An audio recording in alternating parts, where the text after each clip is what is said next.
Hello, everyone. We've got a bunch of you today. It's very exciting. This is our first in the series about non-timber forest products.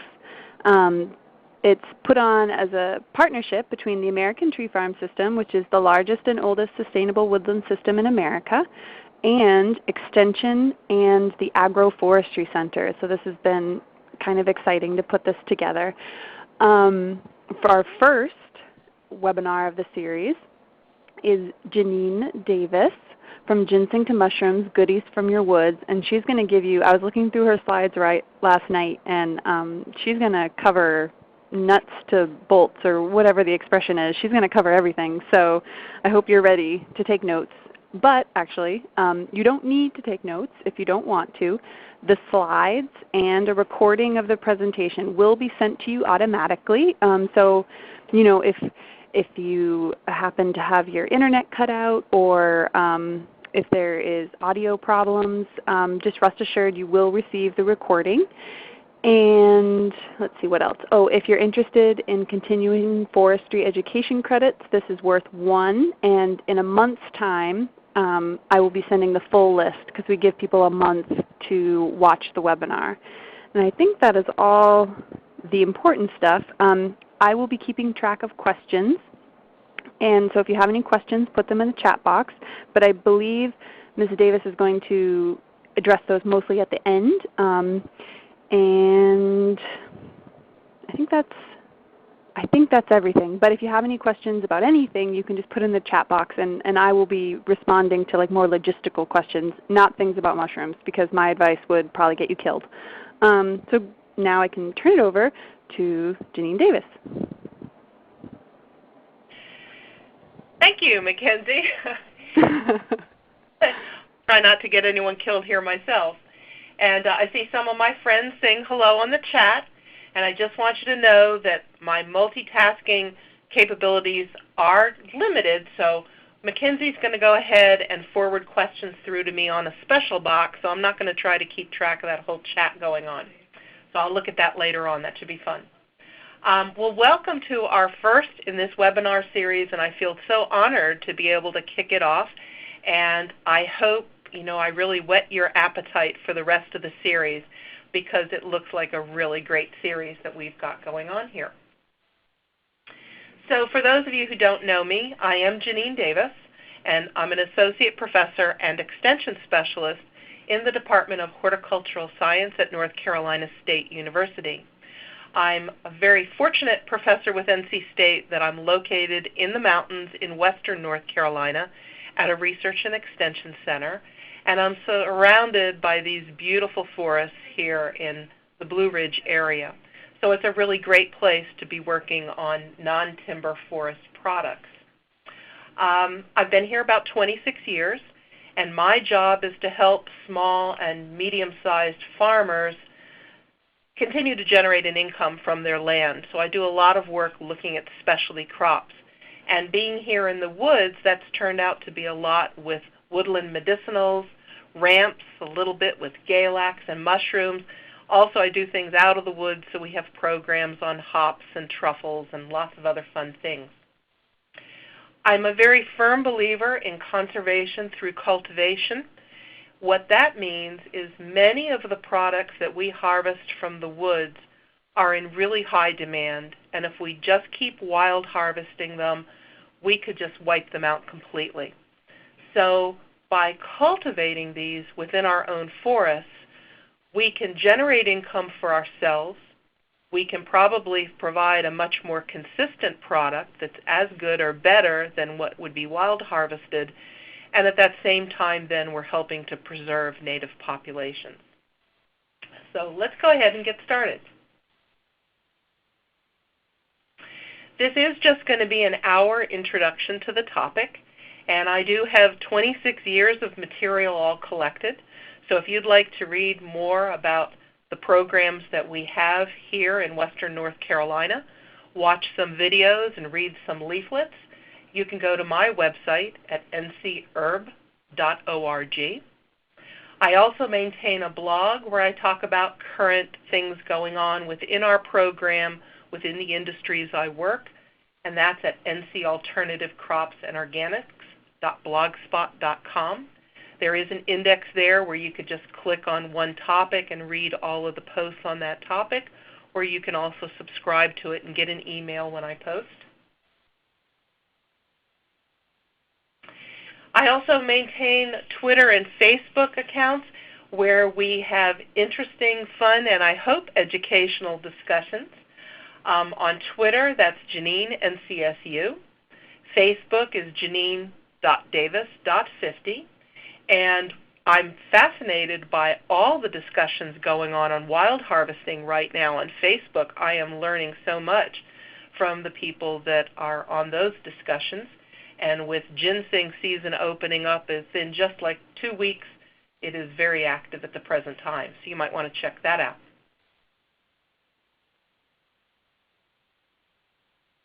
I do want to take a moment to point out about photo credits. Most of the photographs are from myself or my staff, but I have used photographs from other people. I did get permission for a lot of these, but I might have missed some. I always put the credits in the lower bottom part of the slide. As you see, I even did with the clip art here. So I'd want to point out, too, that many of the websites that I've borrowed pictures from are full of really good information, so check out some of those links. And if you do choose to use any of the photographs from this presentation, please give the courtesy of also providing the credit for the photos.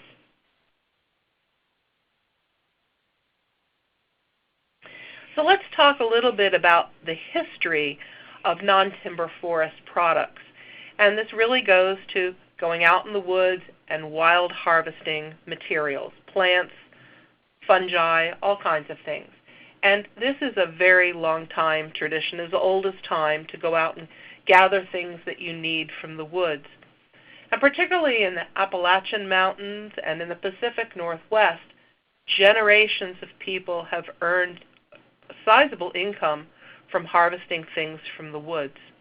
And even today, there's many rural people that earn a supplemental income this way.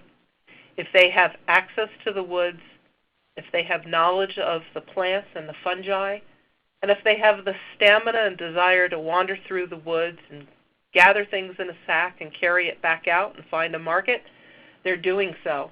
And as I'm finding from these Facebook discussions, there's actually thousands of those people out there. There's also people that gather these items just for their own use. They like just being out in the woods and taking a few things home to cook up. We have many herbalists that go out and wild harvest for their medicine making. And many crafters make their artistic items from materials that they have gathered from the woods.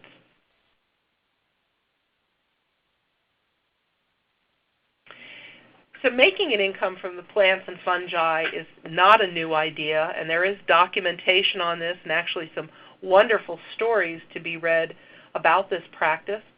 This is a page from a book called Nature's Drugstore by Betty Sheffield that she did quite a few years ago now, but wonderful little book documenting what went on, particularly in the Southeast within this industry, talking about companies such as the now defunct Wilcox drug company, and talking about items that they would purchase back in the 1800s and how people would gather and these items were sold.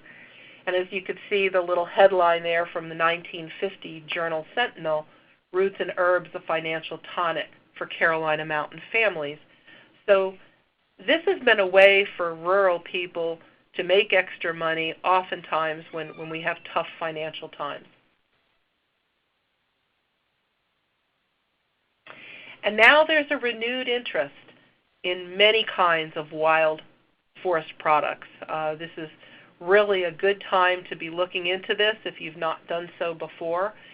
As you all know, consumers right now want everything as natural as they can get it. So big movement in organic foods, wild foods, medicinal herbs, and this is a real opportunity for those of us that have some forested land, even just a little bit of woods, to create some of these products from. So the wild foods movement is huge. If you follow any of the food shows on TV or read any of the gourmet magazines, almost every one of them has an article about cooking with wild foods. I know that we have at least 2 established wild foods markets in North Carolina now, and herbal market is huge. We're pushing $100 billion per year globally in medicinal herbs, and that is not showing any signs of letting up.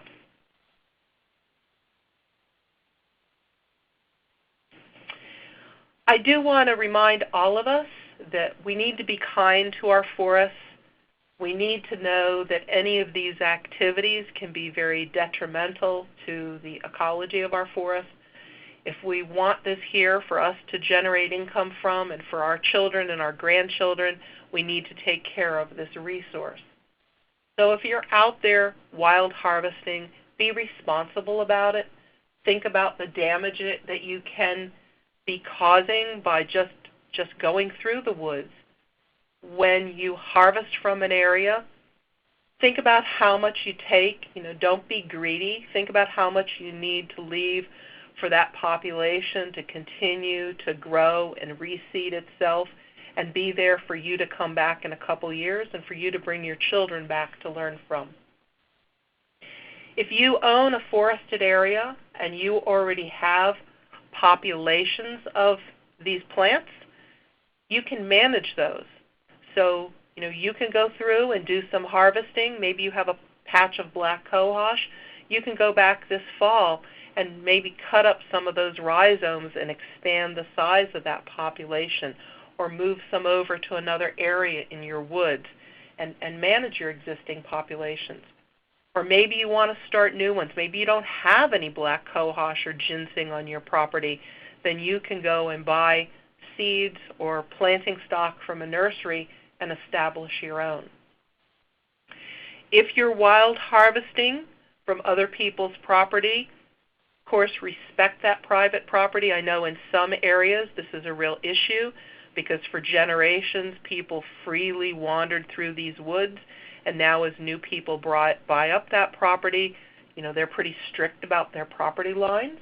But in my experience, if you talk to owners, a lot of times people are willing to let you walk the woods.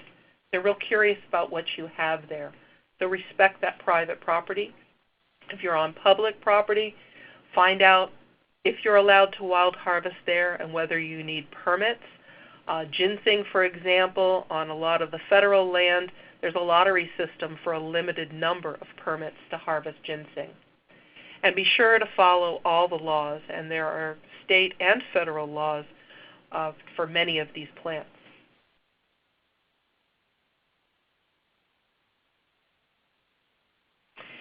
If you want to cultivate plants on your land and you're going to be bringing in seeds and planting material, if they're native plants, there's probably very little concern, but if they're not native, this is something to give some thought to before you start planting. In particular, right now, I'm a little concerned. We have a very large Chinese medicinal plant interest, and a number of these plants are to be grown in the woods, and some of these we really don't know what they're going to do if we put them into our North American forests. We don't want to create another Oriental bittersweet or a kudzu or privet problem. So if you've got a non-native plant that you're considering planting in your woods, please take the time to talk with a botanist at your Department of Agriculture or your Department of Natural Resources or at a local university to learn more about that plant and find out if it is probably wise for you to put it in your woods or what you should do to monitor it so it does not become a problem.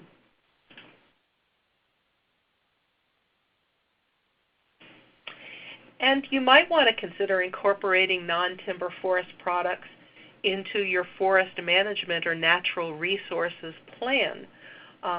People more and more are doing this. I just met with someone the other week that is going to make this part of their whole plan because they've got areas that they don't want to log or won't log for a very long time.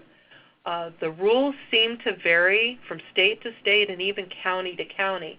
So before you put a lot of effort into this, make sure you sit down with a local forester or the right person in your county to discuss this and find out if it's an option for you.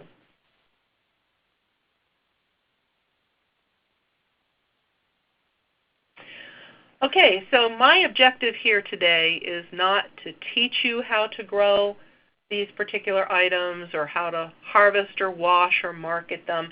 You're going to get that in the following sessions.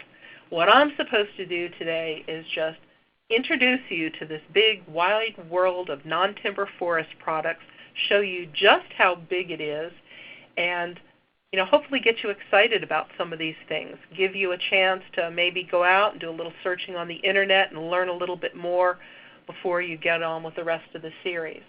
And so over the next 2 months, you're going to learn to grow and manage a wide variety of plants. But let's see some of those things that are out there for us.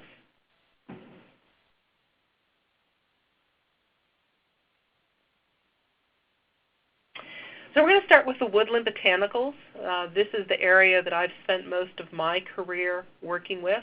And this is a really exciting time to be interested in native forest herbs because the demand is really, really high. And right now, I'm getting calls from buyers almost every single week looking for buying products from North America. A lot of products came from other areas for a long time, but with our new federal good manufacturing practices, which require these manufacturers to be able to prove the identity and where all their ingredients came from, and they now have to test for microbial contamination, purity of product, heavy metals, pesticides, and all this.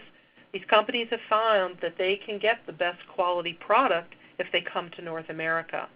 So this is a really good opportunity for us, particularly if we do it well. So we've got the interest. We have large dealers, small manufacturers, and don't forget your local herbalists or schools of herbalism interested in buying these products. You can also make your own products. You can do these for your own use. If you want to do them for sale, you too will come under these good manufacturing practices, which means that you will have to either have your own facility that meets these regulations, or there are facilities in many communities that you can go and rent space to create your product. I'm just going to show you a few examples in a number of different categories, and I'm showing some prices on the medicinal herbs. These are the raw material prices that a local dealer would pay to a wild harvester or a grower. So this is really the lowest price. You could then also wholesale your product to manufacturers. You could sell on the internet. You could sell retail yourself. So I'm really giving you what's the lowest price.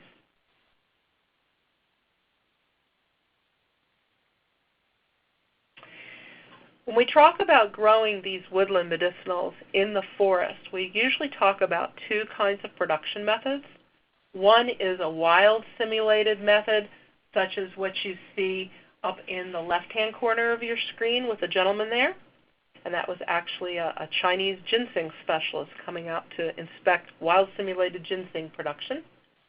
And in the right-hand corner, you've got a more cultivated setting.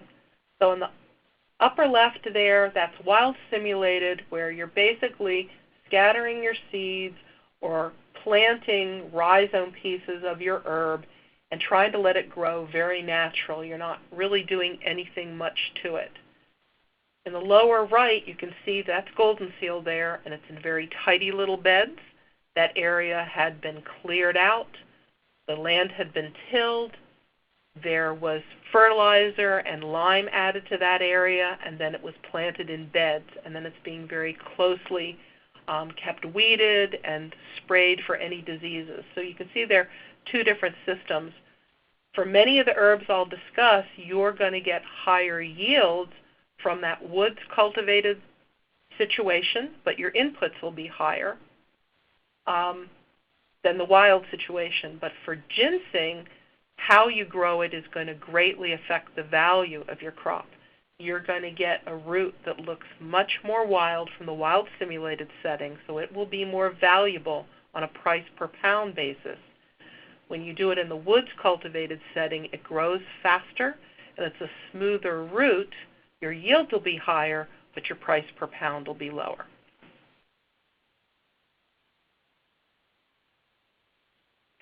So here is ginseng, and I did get one question here saying, can ginseng be grown in the sandhills of North Carolina? That is not the crop I would choose to grow in the sandhills. Ginseng is very much a mountain type crop. We can grow it in the Piedmont on northern slopes. In the sandhills, you might be able to pull it off in a really special little spot near your home just for your own use, but that's not the environment this plant wants to grow in. Ginseng is a very, very special plant. It's the most popular of the forest botanicals, the most well-known, and the most valuable. And right now, as a result of a quasi-reality television program that's out there about ginseng, the interest is at an all-time high.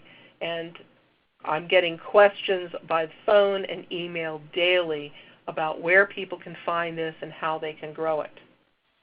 The root has many uses. Most of our market is to the Asian market, where they use it as a tonic and longevity.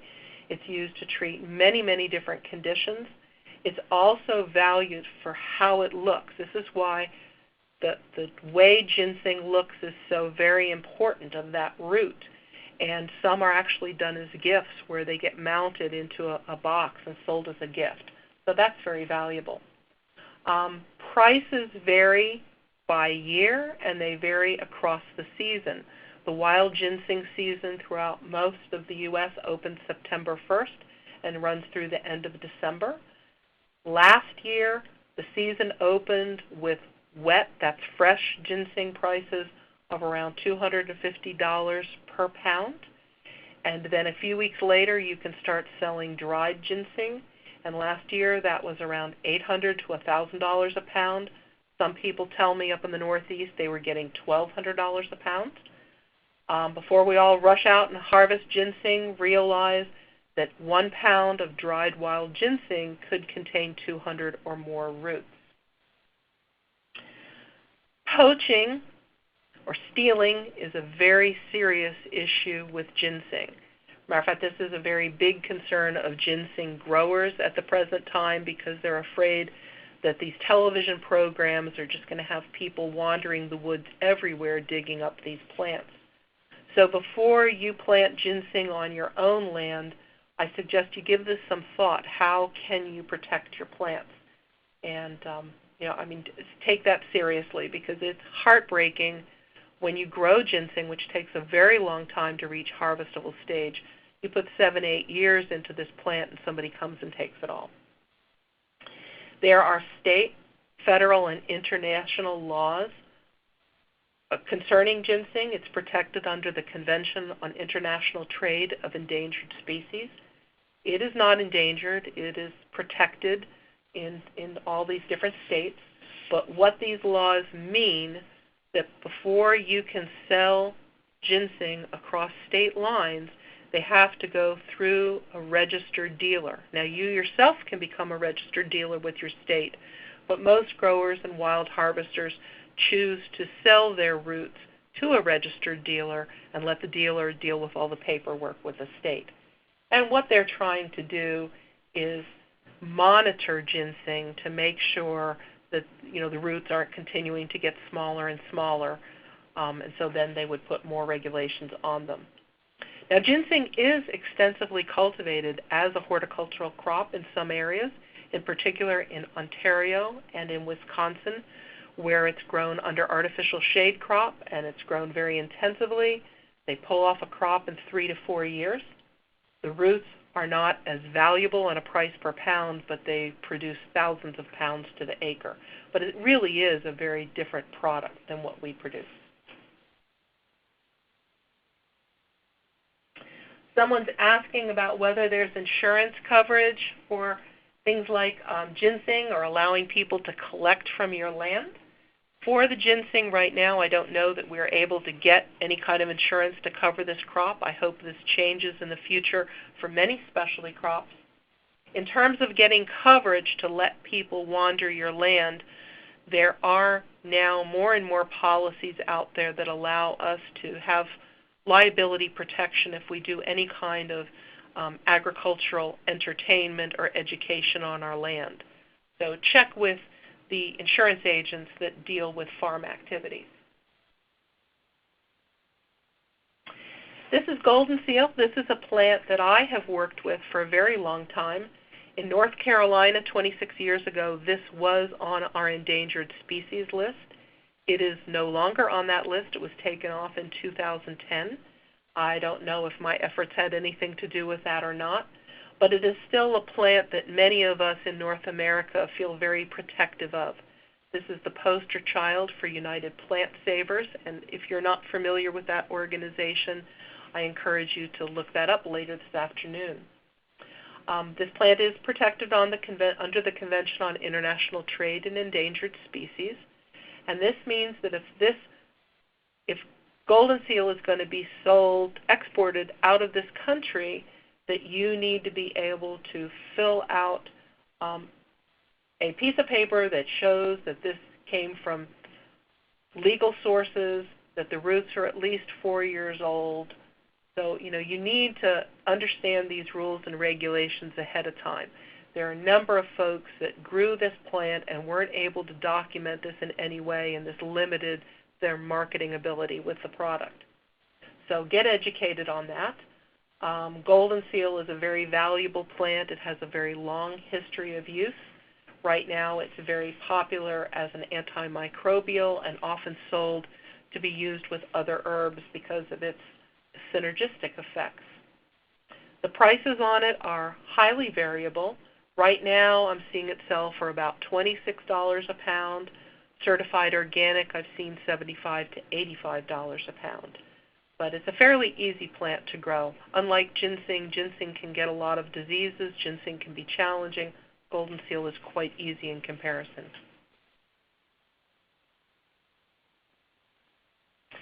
This is black cohosh, another very popular and beautiful herb. This is one, think of some of these plants too that you could be selling to people to use for landscaping purposes, because many of these are very beautiful. And in some areas like where I live, lots of folks live in wooded areas, so they're always looking for things to put along that forest edge to make their property look beautiful. This is a popular woman's herb used to treat undesirable menopausal symptoms. The demand for this plant is really high, but this is a plant that's kind of frustrating to me because the prices stay so low. And at $4.50 to $5 a pound, there's just no way that I can crunch the numbers to show that you could make any money truly cultivating this plant. So this is one where I encourage people to manage their wild populations. So you're not putting a lot into that plant, but you are encouraging more of it to grow. Most of the market now is still wild harvested. I do know of cultivation taking place in Ontario and Europe, but a good market, and this one is one that's propagated by seed or rhizome division, as is golden seal.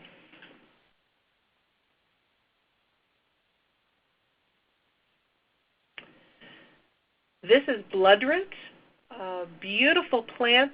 Again, a very pretty ornamental, pretty flower that blooms one of the very first things to come up in the woods in the springtime. So lots of people like to have a big swath of bloodroot there because it's just so beautiful in the early spring. This plant is used for medicinal purposes. It's not usually taken internally. It is used to treat a number of skin conditions. There are some safety concerns for it. There is a black salve recipe out there that some people make their own, and this is powerful medicine here. It can cause some damage to your skin. So, know what you're doing and work with an herbalist if you don't know what you're doing before you use these herbs.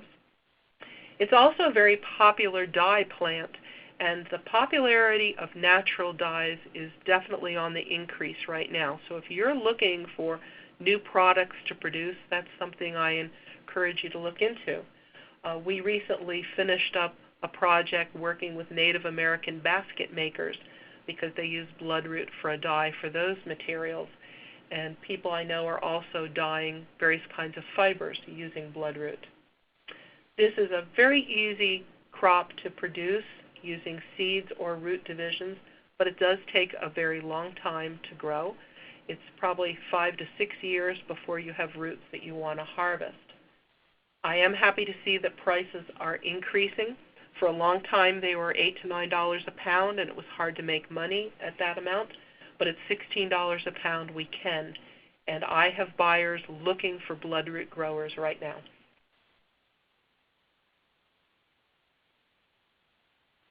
This is false unicorn, and it goes by many names, including star grub root and fairy wand. Those are probably 3 of the most popular names for it. It is used to treat many pain problems, women's problems, coughs and such. It is the second most valuable forest botanical out there, but the volume that moved is quite small. So don't choose what product you want to grow just based on the price that's paid for it, because if the market only buys about 200 pounds in a whole year, not many of you are going to have a place to sell this. But this is one that's valuable enough that I'm starting to see some poaching taking place, and it is one that I am very concerned that if this plant suddenly becomes very popular for some reason, that in certain areas of the country we could wipe it out very quickly. Here in western North Carolina, this is a very small root, and the plant grows really small, and it's very particular about where in the woods that it does grow. I can't get this one to grow under artificial shade, so I think that it's got some kind of mycorrhizal associations that at least I don't yet understand. When I get up into the southern Ohio area, the plant is much bigger, the root seems to be bigger, so this is one that seems to be pretty particular about where it grows.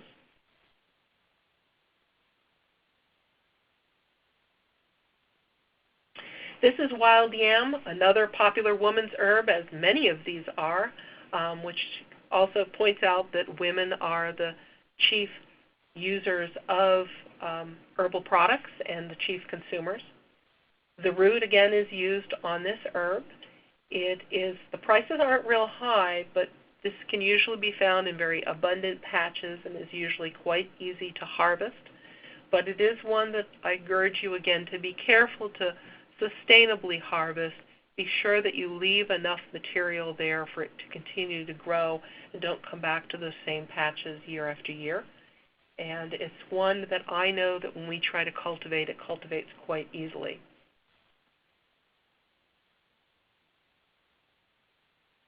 And then I wanted to include one of our more weedy herbs. This is boneset. It is usually in pretty good demand. You can see the prices are really low, just about $1 a pound dried. But here we aren't harvesting the root. Here we're harvesting the foliage, and people report they've usually got pretty dense patches of boneset there, or it's pretty easy for them to establish dense patches. And coming through and harvesting the foliage off a patch of this plant is pretty easy to do. It's not a hard herb to dry. And of course, then because you've left the roots, this plant will come back.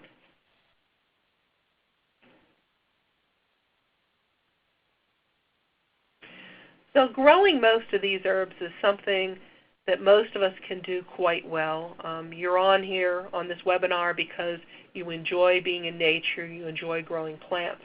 Where people miss the mark is for harvesting through the packaging. So this is where you need to do your homework so you maintain the quality of the product that you harvested. You need to learn how to harvest it efficiently and without damaging the herb. You need to learn how to wash it, and that's what you're seeing there in the upper right-hand side. That's a handmade root washer. Remember that these are products you consume, and this is a huge mistake that people make. They keep their roots too dirty. So how are you going to get these clean, and especially clean enough to meet the new regulations? And how are you going to dry your herb? That is a root dryer that we made out of a utility building there on your lower left. That works just fine right now. I'm not sure that that will pass the new Food Safety and Modernization Act regulations when they come in place, because there everything will need to be able to be clean, and we've got a lot of raw wood there. So we're going to be rethinking our dryers.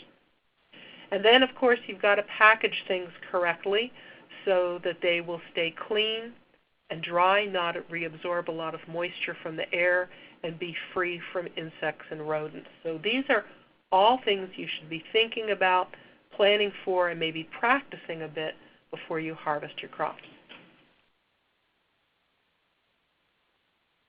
Our next category are forest vegetables, and this is definitely a hot new area. All of the celebrity chefs and the cooking shows are talking about wild products that you can eat, and if you've not been to a wild food event, I urge you to do so probably next spring. These are pictures from the Wild Foods Weekend that's held in Reidsville, North Carolina every spring. A lot of fun. And the number one crop we think of here is usually ramps, which are a wild leek.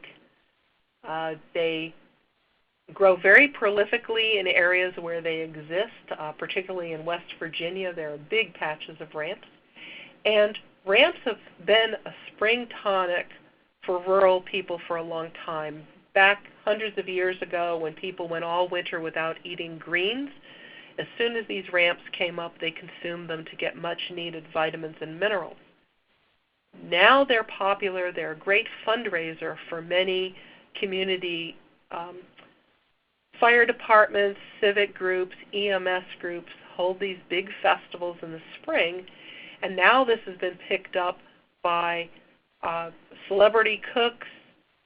You can even now go into white tablecloth restaurants and get a martini with a pickled ramp in it. So the popularity now is threatening our wild populations, so we need to cultivate this plant. And for a long time, it was generally thought that you couldn't cultivate ramps, but we have proven that that's not the case. And you should plant a patch of ramps every year so you have a succession of plantings coming on. And they take a while to grow, but they are very easy to grow.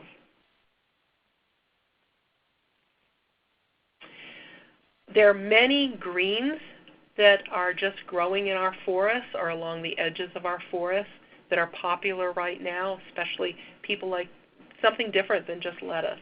And branch lettuce, also called mountain lettuce, is a common springtime food. It's a perennial. It divides very easily, very popular and easy to grow and collect. Another one is miner's lettuce. And locally here we have an organic farmer who produces lettuce throughout much of the year, but in early spring he collects and sells the miner's lettuce. And there's a local caterer that I've used that she brings in the spring salad mix, and there is miner's lettuce included in that.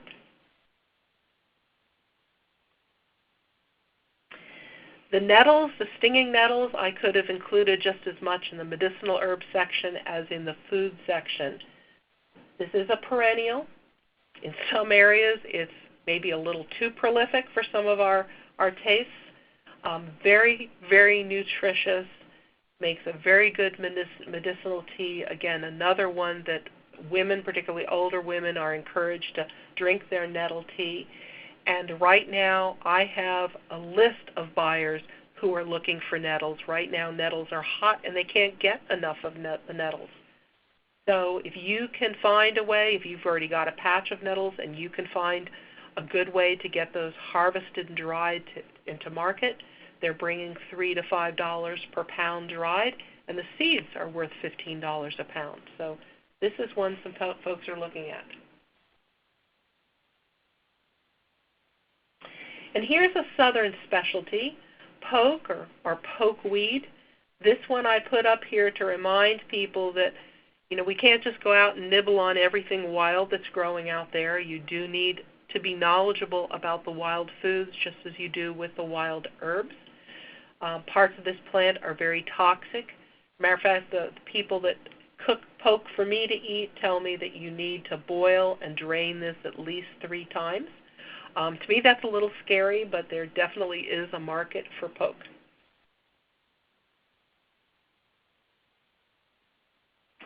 And here are our good southern creasy greens.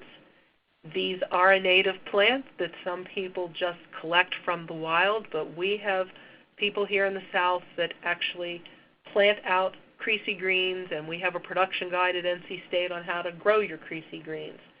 This can be a plant that you do as a cut and come again crop, so you can take several cuttings within a season off of it.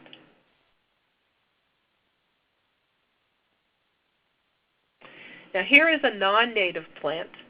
I included it because there's a lot of interest in it, and this is wasabi, and that's that horseradish-like root that's served with sushi, and it's very hot and spicy.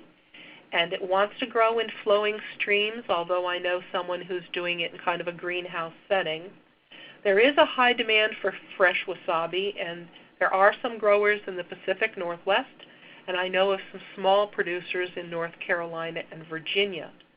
Because this is one that's grown in the streams, before I would plant out any wasabi, I would be sure to talk to all of the authorities that I would know to ask within my county to make sure that I'm not breaking any rules by planting in the fresh waterways. As far as I know, wasabi won't become invasive anyway, but again, anytime that we're working with a non-native plant, we need to be extra careful. Now we're going to move into the wild fruits section. I don't personally do any professional work with fruits, so I've borrowed these photographs quite freely. These, for example, come from Wildman Steve Brill's website. This is elderberry season here in North Carolina, and we've got a good elderberry crop here this year.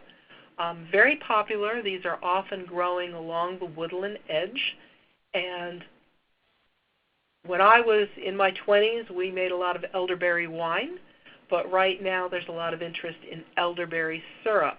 It is medicinal, and it's often used to treat or prevent colds and flu, and it's much easier to get your child to take a little bit of elderberry syrup than it is an echinacea extract. And some of my local herbalist friends are currently selling elderberry syrup for $10 to $15 per pint. So, you know, there can be some money to be made in elderberries, and a beautiful plant. These are pawpaws, and I think pawpaws are a real sleeper. If you've never had a ripe pawpaw, I encourage you to try to sample one.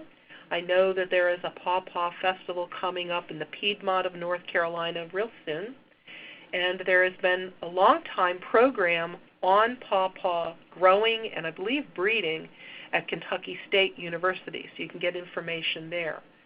But this is a delightful fruit. It's very custard-like. It makes a wonderful ice cream, but they're very delicate, and so they're difficult to ship. So this is something that you can grow and supply your local markets with, and it's not something we'll probably ever find in the supermarket.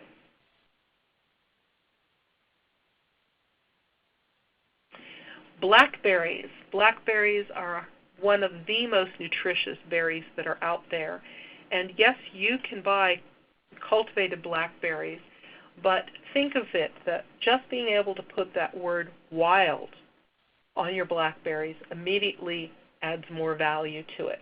If you're buying blackberry jam and you have a label with local wild blackberry jam, that immediately, you can get another $1 per jar compared to the cultivated.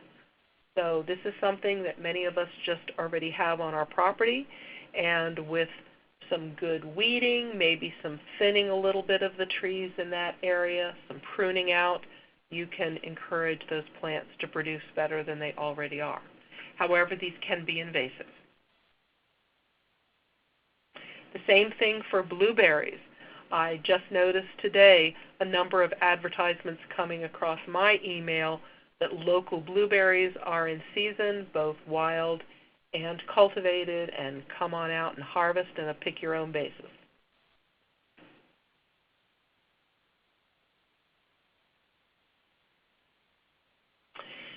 Persimmon is another one that's kind of a sleeper. You don't usually see these available for sale to, in your normal produce marketplaces.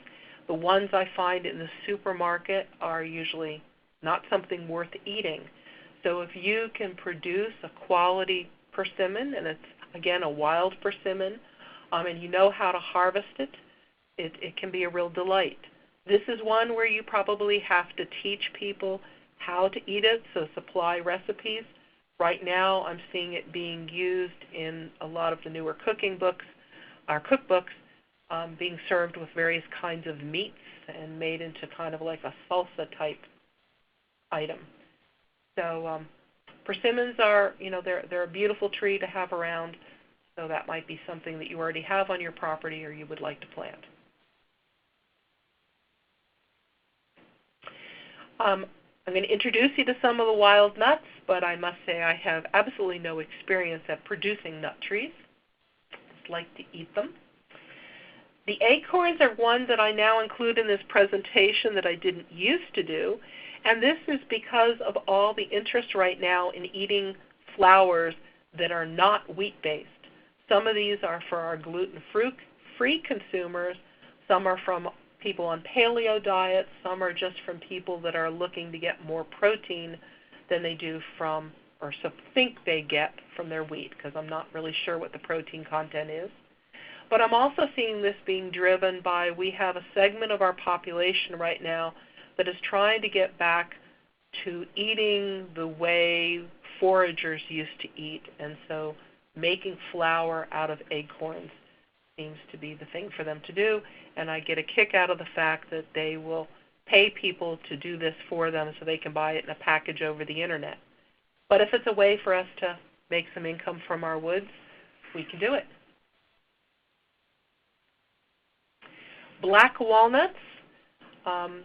There are areas that this is readily harvested, and there's hulling stations available, I believe like over in Tennessee, that this is a pretty big crop. There are other areas where people don't do anything with their walnuts, but they're a wonderful food crop, and also, as I mentioned before, with the natural dyes, there is a rising demand for the dye that can be created from the black walnuts.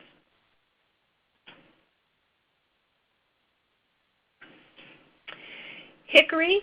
I really don't know much about anything about growing hickory, except I know around here that people really like the shagbark hickory nuts, and when they find somebody that has them available, that, they will pay whatever the price is to get them.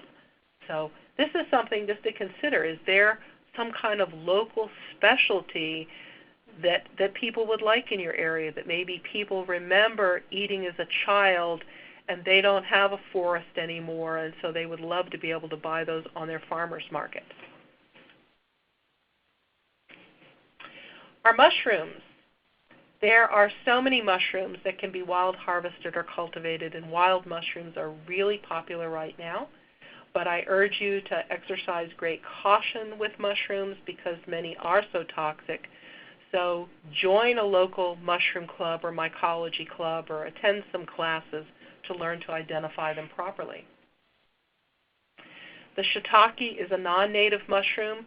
If you're going to grow mushrooms, this is usually a good one to start with. Readily available, a lot of expertise and books and videos to teach you how to do it.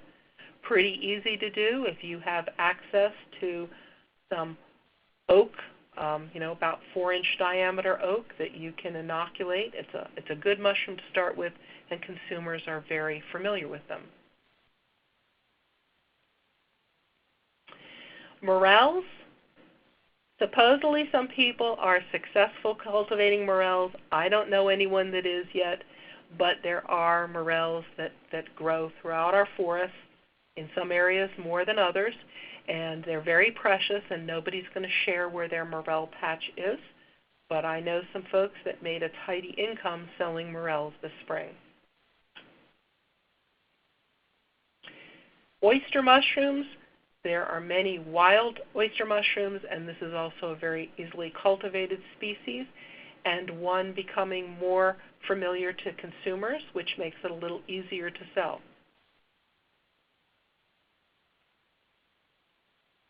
The reishi mushrooms, this is a medicinal mushroom. It's very different from all the others. It's very hard. It's like a hard piece of wood itself. I understand that there are native rishis. I've never seen them, and all the people I know that produce and sell rishis buy spawn and cultivate it themselves. And these are often sold ground up into capsules. It appears from what I hear that reishi cures just about everything. There is a local mushroom grower here who this is the product that he has the highest profit margin on, is his reishi. The maitake, or hen of the woods, is another popular mushroom found growing on oaks, and this one is coming in right now. And again, this is becoming more familiar to consumers. And one that my mushroom friends telling me is up and coming is the giant puffball mushrooms. And I must say I have not eaten a puffball yet, but I intend to do so this year. Again, with the mushroom production, I believe you're going to have a session on this.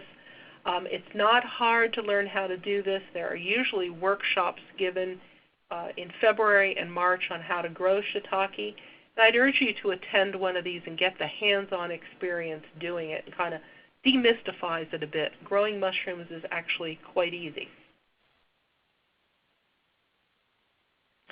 Now, some of my ecologist friends might be a little concerned that I include mosses here because the moss industry has been quite damaging to many of our forests.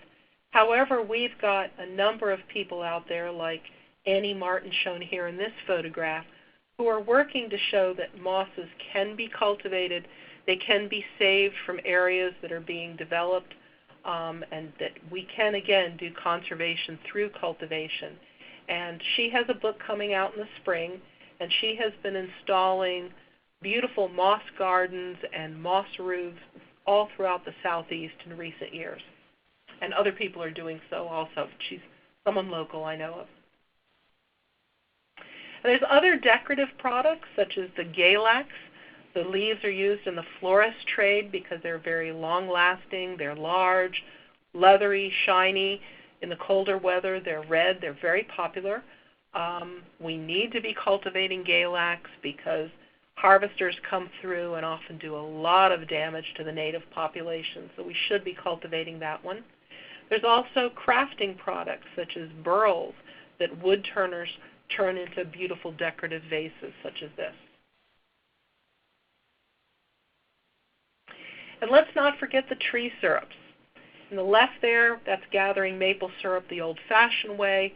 Of course, now if you're in the modern sugar bush, there's Tygon tubing that runs all over. We actually have a couple of maple syrup operations in the mountains of North Carolina. But what intrigues me are these new syrups that are out there, and I'll go to my fall festivals starting next month, and I always try to pick up some of these bottles of like shagbark hickory and some of the more unusual syrups. So this is a product to consider. There will also be a session on pine straw, and there's firewood, of course, and these remind me, too, to again think about how your enterprise is affecting the health of your forest. I know with gathering pine straw, there is concern about what doing that over time does to your forest, both the soil and to your trees. So if you're gathering pine straw, do you need to fertilize? So again, find out what your activity is going to do to the long-term health of your forest. And let's not forget the people part of this. Offering hunting leases on your property can be a way to generate income from your forest. And it's something we're considering now, too. When we were trying to protect ginseng for so many decades, we told people to try to keep your ginseng secret. Well, that isn't working out very well. So now people are taking the new approach of the idea that more boots and more eyes on the ground is better. My experience with people that have a hunting lease on an area is that area is precious to them, and they take maybe better care of it than the owner of the land does. So maybe the two of you can work together. And on the right-hand slide, that's local herbalist Corey Pine-Chain, and he's taking a group of students out through the woods and educating them about the medicinal herbs growing there. And that's something people are doing now, is they're looking at this as a whole educational package, and you might come in for the day, pay a price, a good price, to learn about the plants in the woods in the morning, have an herbal lunch, and then that afternoon maybe learn how to make some products, and then of course you buy materials to take home and do this yourself. So offering these kind of educational opportunities with a price is another way to generate income from your woods. And then of course you need to think of how you're going to market your products. Are you going to sell to a raw material dealer? Can you make a relationship direct with a manufacturer? Now we've got so many tools out there on the internet that we can open our own stores and have all the ways to do payment and monitor our income coming through internet. You can make your value-added products, but again, now you need to find out about rules and regulations affecting you there. Or you can sell direct to the consumer at farmers markets or at festivals. So this has been a really brief introduction, and there's so much information out there to have to learn about all of these. Just a few places to get started are some books that you can read, and I'm going to do a plug for my own book here, which our revised copy just came out last month, and that's Growing and Marketing Ginseng, Golden Seal, and Other Woodland Medicinals. And my co-author, Scott Persons, is a world authority on wild simulated ginseng. So if that's of interest, I strongly recommend that book. And you can see my well-used copy of Growing At-Risk Medicinal Herbs by Rich Ocek, owner of Horizon Herbs. A great book. I rely on that book all the time. And both of these books are available through their websites, like my website and Horizon Herbs, or you can get it through any of the online discount booksellers. Here's my favorite mushroom book. There are many more out there, but this is a book I've relied on for many years. There is a newer edition out there, but Paul Stamets is one of the authorities out there on the medicinal and wild plants. Again, many, many books. You've just got to find which one you like to use. And I like the style of Wildman Steve Brill, and so this is the book I use.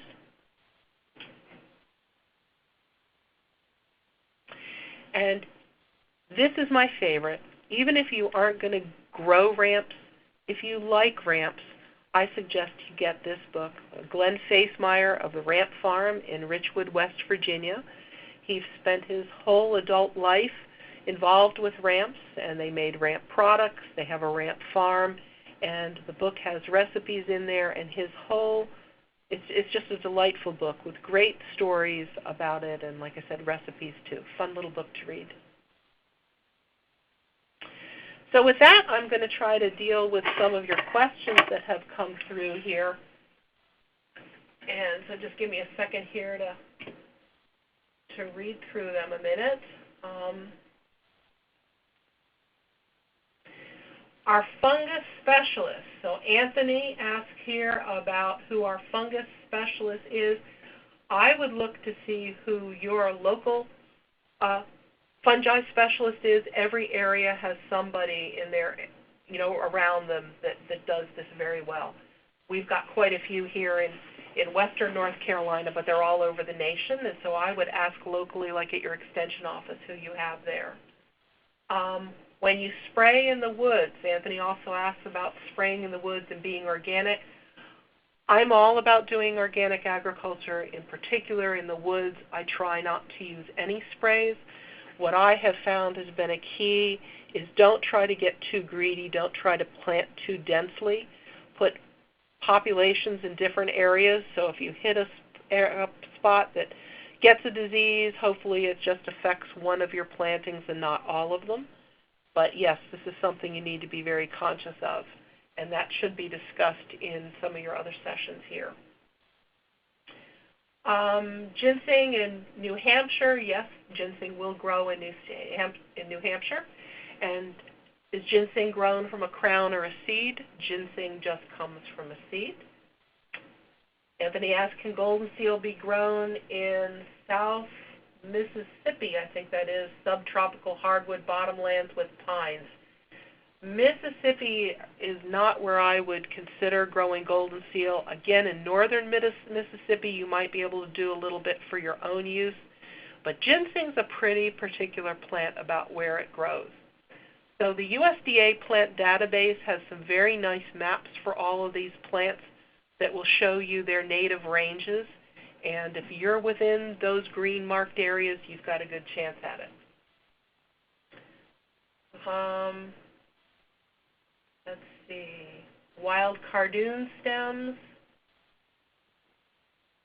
Well, here's just a question from Mary, and Mary, I will try to answer this one. It's pretty long later on, and she just talks about some other plants, wild plants. I just touched on what's out there today. There are dozens and dozens and dozens of plants that we can eat.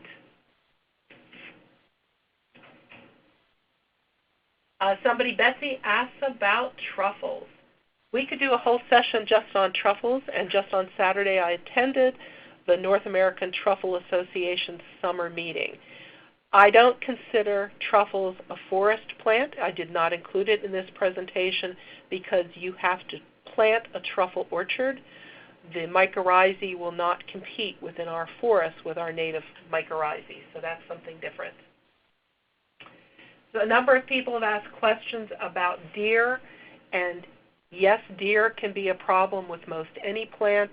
If you're familiar with deer, you understand that they're going to find their favorites. And so, like for me here on the research station, the deer want the apples more than anything else that they can get their hands on, or their teeth on, I should say. And so they don't bother my plants very much. But then in other areas, I have had plants just decimated by deer. So you've just got to find out what your situation is and do the appropriate protection. Recommended sources for these plants. Many of these books contain that, and some of our websites will give some recommended sources. That's hard for us to provide all that here on this list. But I'm going to leave that with the questions. Like I said, I will try to answer these later, and my understanding is, Mackenzie, correct me if I'm wrong, if we put the answers here, you'll be able to find these later on and be able to access those. With that, I'm going to tell you this was just an introduction to this great new set of webinars that will go more in-depth on these individual. The next one will be on the fiddlehead ferns, and then here's going to be a whole session just on growing those wonderful ramps. So with that, I'll just remind you all, I will be sending you an email with the recording of this presentation. So if you had audio problems, I know a couple of you did, you should be able to review it there. And then also with the slides, so if you want to, tell your friend about the cool thing you saw. And then I'll pull out of the presentation just a list of the books that Janine recommended, as well as the website, so that you'll have a list of that. Easily accessible. So I think that's about everything, and thank you all for attending. Thank you for moderating, Mackenzie. Ladies and gentlemen, that does conclude the webinar for today. We thank you all for your participation. You are now free to disconnect your lines. Have a nice day.